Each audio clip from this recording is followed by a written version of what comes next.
Hello friends, welcome to time study. Channel को subscribe करें, दोस्तों के साथ शेयर करें। वीडियो पसंद आता है तो लाइक करें। यदि आपको इस वीडियो का पीडीएफ चाहिए तो आप इस टेलीग्राम ग्रुप में जाकर इसको डाउनलोड भी कर सकते हैं। आज का जो ये क्लास है दोस्तों, यह है कुछ इंपॉर्टेंट क्वेश्चन को लेकर जो कि जेटेट से रिलेटेड है और ये बहुत महत्वपूर्ण है, क्योंकि एक मोटे तौर पे एक अनुभव लेना जेटेट में कैसे प्रश्न पूछे जाते हैं, इन सभी चीज़ों को देखना बहुत ही ज़रूरी हो जाता है। तो आइए सीरीज को शुरू करते हैं। पहला नंबर देखते हैं, क्वेश्चन क्या है। अभिवृत्ति है तो अभिवृत्ति क्या है? ऑप्शन नंबर ए, एक भावात्मक प्रवृत्ति जो अनुभव के द्वारा संगठित होकर किसी मनोवैज्ञानिक वस्तु के प्रति पसंदगी या नापसंदगी के रूप में प्रतिक्रिया करती है, अभिवृत्ति यही है। बी नंबर ऑप्शन, एक ऐसी विशेषता जो व्यक्ति की योग्यता का परिचायक है, जिसे किसी प्रदत्त क्षेत्र में विशिष्ट परीक्षण, ज्ञान अथवा कौशल से सीखा जा सकता है, अभिवृत्ति यह है। या फिर तीसरा सी नंबर ऑप्शन, व्यक्ति की बीजभूत क्षमता जो कि विशिष्ट प्रकार की होती है, तो अभिवृत्ति यह है। या फिर उपरोक्त में से कोई नहीं। तो जो इसका आंसर होगा दोस्तों, इसका आंसर होगा ऑप्शन नंबर एक, ए नंबर ऑप्शन। तो पहली बात कि अभिवृत्ति है क्या? अभिवृत्ति हर मनुष्य के एक अपनी आचरण होती है, या फिर हम कह सकें तो उसके अंदर के गुण को हम अभिवृत्ति कह सकते हैं या वृत्ति कह सकते हैं। तो जिससे वो पसंदगी या नापसंदगी को एक रूप से प्रतिक्रिया करती है, उसमें एक प्रकार का भाव आता है, तो इसी को अभिवृत्ति कहते हैं। तो आप यदि इस क्लास को देख रहे हैं और आपको ये चीज़ सारे समझ में नहीं आ रहे, कुछ वर्ड इसमें ऐसे थोड़े से भास्ट टाइप के हैं, तो यदि आपको ये शब्द समझ में नहीं आता है तो आप मुझे कमेंट करके बताएं। मैं इसके लिए एक नया सीरीज़ शुरू कर दूंगा आपके लिए, तो जिससे आपको ये सारी चीज़ समझ में आना शुरू हो जाएगा। क्योंकि ये तो क्वेश्चन आंसर का सीरीज है, इसमें मैं इतना करा नहीं सकता हूँ, नहीं तो वीडियो लंबी हो जाएगी। और क्वेश्चन आंसर में जब मैं थ्योरी कराना शुरू करूंगा तो क्वेश्चन आंसर भी आप लोग नहीं देख पाइएगा। तो आपको यदि चाहिए इसका थ्योरी क्लास तो आप मुझे कमेंट करके बताएं। और आगे बढ़ते हैं अपनी सीरीज में। देखते हैं दूसरा नंबर क्वेश्चन, अभियोग्यता के संबंध में सही कथन क्या है दोस्तों? ए, समायोजन करने की क्षमता का नाम अभियोग्यता है। बी नंबर ऑप्शन, सीखने की क्षमता का नाम अभियोग्यता है। सी नंबर, संक्षिप्त तार्किकता की क्षमता का नाम अभियोग्यता है। या डी नंबर ऑप्शन, उपरोक्त सभी। तो जो इसका आंसर होगा दोस्तों कि अभिक्षमता क्या होता है, मतलब कैपेबिलिटी क्या है, तो समायोजन करने की क्षमता भी है, ठीक है, सीखने की क्षमता को भी कहते हैं या उसमें होता है, या फिर संक्षिप्त तार्किकता की क्षमता होती है, मतलब हर चीज़ का गुण होना अभियोग्यता के संबंध में सही है सभी कथन। तो इसका जो ऑप्शन हो जाएगा दोस्तों, ये सारे हैं, तो इसका option number D correct answer होगा, ठीक है। आगे बढ़ते हैं, निम्नलिखित में से कौन सी अभिवृत्ति की विशेषता नहीं है, ठीक है ना। इसमें देखिए, इसमें पहला नंबर क्वेश्चन पूछा गया अभिवृत्ति क्या है, तो आपको कहीं ना कहीं ये क्वेश्चन इस तीसरे नंबर में हेल्प करने वाली है। तो आप इसमें देखें कि निम्नलिखित में से कौन सी अभिवृत्ति की विशेषता नहीं है। एक, प्रेरणात्मक होती है। दूसरा, यह हमारे व्यवहार का आधार होता है। सी नंबर, यह अस्थायी होती है। या डी नंबर, यह सीखी जाती है। तो इसका जो आंसर होगा दोस्तों, इसका आंसर होगा सी नंबर, यह अस्थायी होती है, ठीक है ना। तो आगे बढ़ते हैं, चौथा नंबर देखते हैं, एक शिक्षक अपने प्राथमिक कक्षा में प्रभावी अधिगम को बढ़ावा दे सकती है। अधिगम मतलब सिखाना या सीखना, ठीक है ना। तो प्राथमिक मतलब पहला कक्षा में, या जो प्रारंभ होता है उस कक्षा को प्रारंभिक कक्षा कहा जाता है। या फिर हम इसको मतलब जैसे कि नर्सरी केजी हो गया, या फिर परिवार में जो हो गया, प्राथमिक शिक्षा तो वहीं से होती है, लेकिन यहाँ कहा जा रहा है कि प्राथमिक कक्षा मतलब जब आप स्कूल में जाते हैं और पहले क्लास में एडमिशन लेते हैं बच्चे का, तो उस कक्षे की बात कर रहा, तो उसमें प्रभावी अधिगम मतलब बहुत ज़्यादा तरीके से कैसे हम सिखा सकते हैं, उसमें बढ़ावा कैसे हो सकता है, ठीक है ना। तो एक नंबर ऑप्शन है, अधिगम में छोटी छोटी उपलब्धियों के रूप में पुरस्कार देकर। 2 नंबर, ड्रिल और अभ्यास के द्वारा। सी नंबर, इसमें अपने अभ्यर्थियों में प्रतियोगिता की को प्रोत्साहन करके, मतलब उसकी एक उसमें जोश भर देना, ठीक है ना। डी नंबर, विषय वस्तु को विद्यार्थियों के जीवन के साथ संबंधित करके।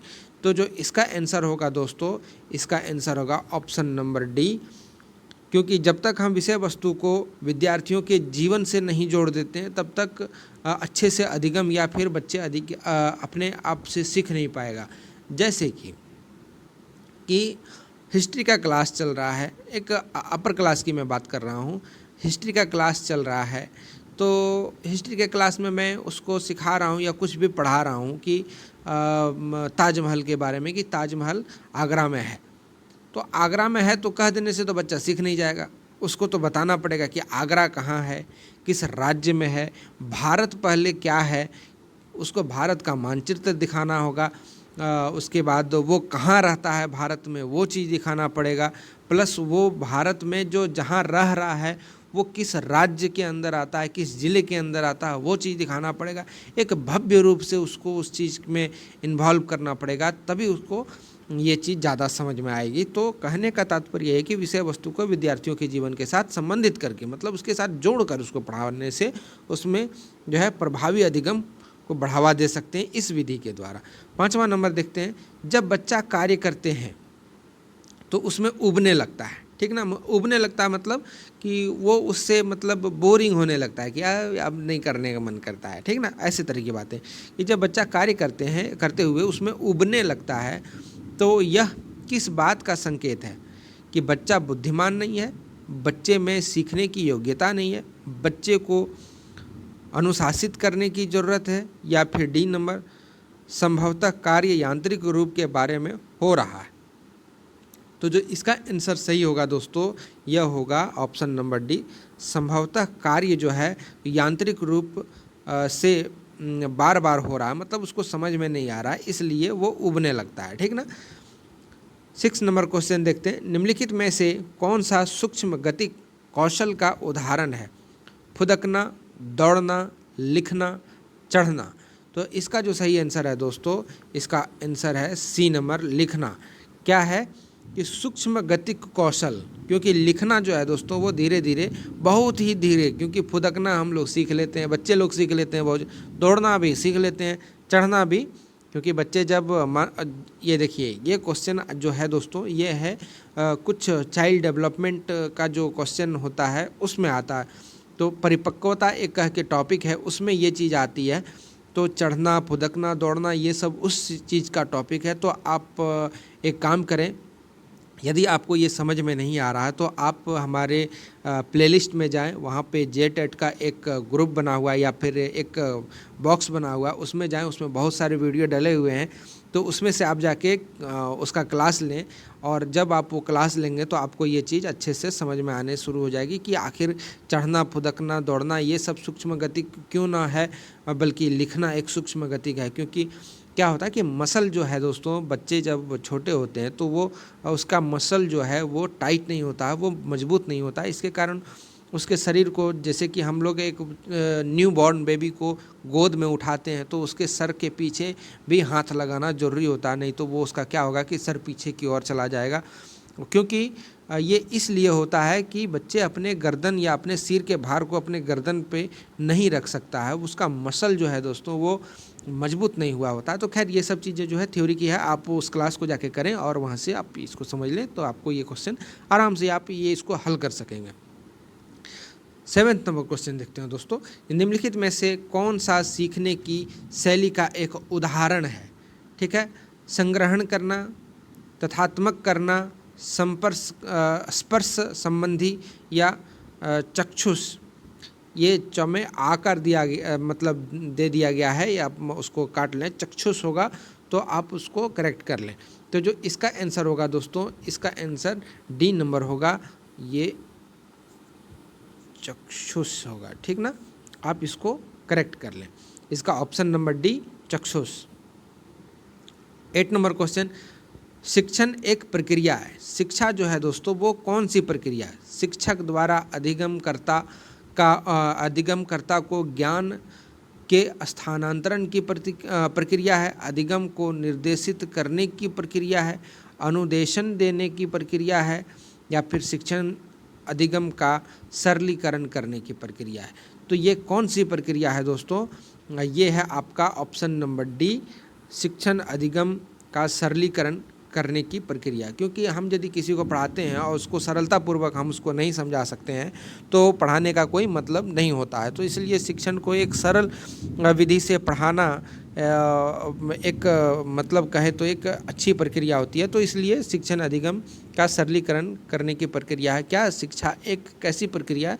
तो शिक्षण अधिगम का सरलीकरण करने की प्रक्रिया है। आगे बढ़ते हैं। शिक्षण और अधिगम प्रभावित हो सकता है यदि 1 नंबर ऑप्शन छात्रों को स्वयं कार्य करने की स्वायत्ता दी जाए, बी नंबर छात्र अधिगम शिक्षक द्वारा निर्देशित एवं नियंत्रण हो, सी नंबर शिक्षक तत्वों एवं व्याख्या करने में केंद्रीय भूमिका निभाए, या डी नंबर शिक्षक अधिगम को निर्देशित करे। तो इसका जो आंसर है दोस्तों, इसका होगा ऑप्शन नंबर 1। आप जब आंसर कर रहे हो ना, तो आपको ये ध्यान रखना है कि बच्चे के लिए सबसे ज़्यादा उपयोगी क्या होगा। कहने का मतलब कि मैं बच्चे को पढ़ा रहा हूँगा तो सबसे ज़्यादा उपयोगी कौन सी बात है। क्योंकि देखिए, आंसर करने का एक और मैट्रिक बता देता हूँ। जब आप आंसर करा रहे हो या कर रहे हो तो सबसे ज़्यादा ध्यान ये रखना है कि कौन सी बात बच्चे के हित में जा रही है, ठीक ना। क्या इसमें से आपको लग रहा है कि एक को छोड़कर बी सी डी कोई भी हित में बात की जा रही है कि शिक्षण और को अधिक प्रभावित कैसे किया जा सकता है, इस बात को लेकर कौन सी ऑप्शन सबसे ज़्यादा उस हित में जा रही है? तो ऑप्शन नंबर 1, क्योंकि इसमें जो है छात्रों को स्वयं कार्य करने की स्वायत्ता दी जाती है। आप होमवर्क देते हैं बच्चे को, और होमवर्क हम कहें कि बच्चे को दे दिया, अब स्कूल से आ जाए बच्चे और गार्जियन उस होमवर्क को कर दे, बच्चे को समेट के बक्सा में भर के उसको दे दिया जाए कि जाओ बच्चे तुम जाके स्कूल में दिखा देना। तो क्या होगा कि बच्चा तो कुछ सीख नहीं सकेगा, होमवर्क उसका हो गया है, टीचर समझेगा कि ये तो होमवर्क कर लिया है, चलो भाई ठीक है। जब एग्ज़ाम होगा तो उसमें वो फेल कर जाएगा और नंबर आ जाएगा उसका 0/0, ठीक ना। तो इसलिए खुद से कार्य करना इसकी सबसे बड़ी ज़रूरत होती है। तो शिक्षण को अधिक प्रभावित हम कर सकते हैं बच्चे को स्वयं कार्य करने की स्वायत्ता देकर। 10 नंबर देखते हैं दोस्तों। एक उत्तम शिक्षक वह है जो छात्रों में वंचित व्यवहारगत परिवर्तन करता है, बी नंबर मौखिक रूप से ज्ञान प्रेषित करता है, सी नंबर सूचना का वर्णन करता है, डी नंबर पाठाचार्यों को संप्रेषित करता है। तो आपको क्या लगता है इसका आंसर क्या होना चाहिए? इसका आंसर जो है दोस्तों ऑप्शन नंबर ए होगा, छात्रों में वंचित व्यवहारगत परिवर्तन। क्योंकि उत्तम शिक्षक वही है जो बच्चे को बदल सके। तो उत्तम शिक्षक वही होगा जो बच्चे की जो है वो अभिवृत्ति को चेंज कर सके, जो बच्चे पढ़ नहीं पा रहे हैं उसके अंदर पढ़ने की जिज्ञासा को जगाना वगैरह वगैरह चीज़ें ये सारी कर सके, वो उत्तम शिक्षक के अंतर्गत आता है। 11 नंबर क्वेश्चन देखते हैं। शिक्षक के 2 प्रमुख उद्देश्य है, चयन कीजिए। कौन कौन से 2 प्रमुख उद्देश्य? बालकों में विषयों का ज्ञान व उसका मानसिक विकास करना, बी नंबर विषयों का ज्ञान देना व शिक्षक परीक्षा के लिए तैयार करना, सी नंबर विषयों का ज्ञान देते हुए उसको कंठस्थ कराना, या फिर डी नंबर विषयों का ज्ञान देना व व्यावसायिक कौशल का विकास कराना। तो आपको क्या लगता है इसका आंसर क्या होना चाहिए? इसका जो आंसर होगा दोस्तों इसका जो आंसर होगा दोस्तों, इसका होगा ऑप्शन नंबर ए। क्योंकि आप देखें कि सबसे ज़्यादा हित में बात ए नंबर कह रही है कि बालकों में विषयों का ज्ञान देना। यदि वो शिक्षक है और शिक्षक का प्रमुख 2 उद्देश्य होता है कि यदि बालक सब्जेक्ट को नहीं समझ रहा है, एक तो सब्जेक्ट को समझाना, और यदि समझ नहीं रहा है तो उसके मानसिक विकास का जो है उस पर ध्यान देना। तो ये ज़्यादा हमको रिलेटेड लग रहा है। तो इसका आंसर जो है दोस्तों ये ऑप्शन नंबर ए, बालकों में विषयों का ज्ञान व उसका मानसिक विकास करना। 12 नंबर, नेता की आवश्यक तत्व है। कितने तत्व होते हैं? नेता के आवश्यक तत्व कितने हैं? 3, 4, 5, इसमें से कोई नहीं। तो इसका जो आंसर है दोस्तों इसका होगा ऑप्शन नंबर 1, 3 तत्व होते हैं, ठीक है। समायोजन की प्रक्रिया है। समायोजन मतलब किसी चीज़ को इनहेल करना, मतलब किसी चीज़ को सीख लेना, अपने अंदर डाल लेना, ग्रहणशीलता को बढ़ावा देना, वो होता है समायोजन। तो स्थिर, गतिशीलता, स्थानापन या फिर अवरोधी। ठीक है, तो आप इसका आंसर क्या दे सकते हैं? तो इसका आंसर जो होगा दोस्तों ये होगा गतिशीलता, क्योंकि समायोजन की प्रक्रिया है, यदि हमें गतिशीलता नहीं होगी तो हम समायोजन करने में कहीं ना कहीं पीछे रह जाएंगे और उसमें पिछड़ जाएंगे। चौथे नंबर का देखते हैं आंसर, कौशल सीखने की पहली अवस्था होती है। कौशल मतलब स्किल, इंग्लिश में कहे तो स्किल। जैसे कि आजकल भारत में हमारे प्रधानमंत्री के द्वारा स्किल डेवलपमेंट इंडिया के तहत बहुत सारे चीज़ों को बढ़ावा दे रही है। कहने की बात तो नहीं है, लेकिन चलिए आप लोग उतने होशियार हैं तो समझ जाएंगे। तो कौशल सीखने की पहली अवस्था होती है, कौन सी होती है पहली अवस्था? तो इसका ऑप्शन होगा डी नंबर, अनुकरण करना। यदि हम किसी चीज़ को अनुकरण के अंतर्गत नहीं लाते हैं तब तक उसमें हम अपना अधिगम नहीं स्थापित कर सकते हैं। ठीक है ना। हमारी तरफ तो बारिश हो रही है, इसीलिए थोड़ी गर्जन की आवाज़ आ रही होगी, उसके लिए मैं माफ़ी चाहता हूँ। तो खैर आगे बढ़ते हैं। 15 नंबर क्वेश्चन देखते हैं, रुचि का संबंध है। रुचि जो है दोस्तों इंटरेस्ट की बात कर रही है। इंटरेस्ट का संबंध किससे होगा? अवधान से होगा, अभिप्रेरणा से होगा, अभिक्षमता से होगा, कि इनमें से कोई नहीं? तो इसका जो आंसर है दोस्तों, इसका आंसर होगा ऑप्शन नंबर 1, अवधान से। ठीक ना। 16 नंबर, प्रधानाध्यापक जो है वो वरिष्ठ शिक्षक के लिए विद्यालय में नेतृत्व शैली बेहतर है। मतलब कि कौन सा लोकतांत्रिक नेतृत्व शैली, या फिर प्रजातांत्रिक नेतृत्व शैली, या फिर सत्ताधारी नेतृत्व शैली, या उपरोक्त में से कोई नहीं? तो इसका जो आंसर होगा दोस्तों, इसका ऑप्शन होगा डी, क्योंकि प्रधानाध्यापक जो है इसमें से कोई भी गुण उसके लिए नहीं होना चाहिए, ये सारे गुण उसके लिए बेकार हैं। तो इसका आंसर जो होगा दोस्तों ये उपरोक्त में से कोई नहीं। ठीक है ना। 17 नंबर, एक अच्छे शिक्षक का सबसे महत्वपूर्ण गुण है विषय वस्तु का पूर्ण ज्ञान, अच्छा संप्रेषण कौशल, विद्यार्थियों के हित का ध्यान रखना, या प्रभावी नेतृत्व का गुण। आप इसमें से आंसर जब करने जाएंगे तो आप डेफिनेटली इसमें आप कंफ्यूज हो जाओगे। तो इसका जो आंसर होगा दोस्तों, इसका होगा ऑप्शन नंबर बी, अच्छा संप्रेषण करना। क्योंकि आप कितना भी पढ़ लें, यदि आप अच्छा समझा नहीं सकते हैं तो आपका टीचर बनना बेकार है, सीधी सीधी बात। 18 नंबर क्वेश्चन तक, शिक्षा का उद्देश्य है दोस्तों क्या है? अच्छा नागरिक बनाना, ऐसे व्यक्ति का निर्माण जो समाज के लिए उपयोगी हो, व्यवहारिकता का निर्माण करना, या उपरोक्त में से सभी। तो आपको नहीं लगता है कि ये सारे बातें जो है वो शिक्षा के उद्देश्य के तहत जो है हित में आ रही है? तो इसका जो आंसर होगा दोस्तों, इसका आंसर होगा डी नंबर, उपरोक्त में से सभी। 19 नंबर, राज्य में शैक्षिक प्रशासन का ढांचा कितने स्तर में विभाजित है? ये बहुत ही इंपॉर्टेंट क्वेश्चन है। राज्य में शैक्षिक जो है प्रशासन की ढांचा कितने स्तर में विभाजित है? तो इसका ऑप्शन नंबर सी, 3 ऑप्शन में, मतलब 3 स्तर में ये विभाजित है। लास्ट क्वेश्चन है दोस्तों, शैक्षिक नियोजन एवं प्रबंधन एक नया आयाम किस शिक्षा नीति के द्वारा दिया गया? इसका सही आंसर दोस्तों ये ऑप्शन नंबर 1 है, राष्ट्रीय शिक्षा नीति 1986। ठीक है। आपके लिए क्वेश्चन है, सर्व शिक्षा अभियान जो है वो कब आया था, या फिर उसका जो है वो प्रदत्त कब हुआ था, वो मुझे डेट बताएं और इसको कमेंट करके आप आंसर करें। तो ये जो है ये लास्ट था हमारा वीडियो का लास्ट क्वेश्चन। तो यदि आपको ये लेक्चर अच्छा लगा तो आप इस टेलीग्राम से इसको जाकर डाउनलोड भी कर सकते हैं, और आप इसको लाइक ज़रूर करें, अपने दोस्तों के साथ शेयर भी करें, ताकि वो भी ऐसे ऐसे क्वेश्चन को पढ़ सके और अपने एग्ज़ाम में जो है अच्छा स्कोर कर सके। वीडियो को देखने के लिए थैंक यू और गॉड ब्लेस यू ऑल।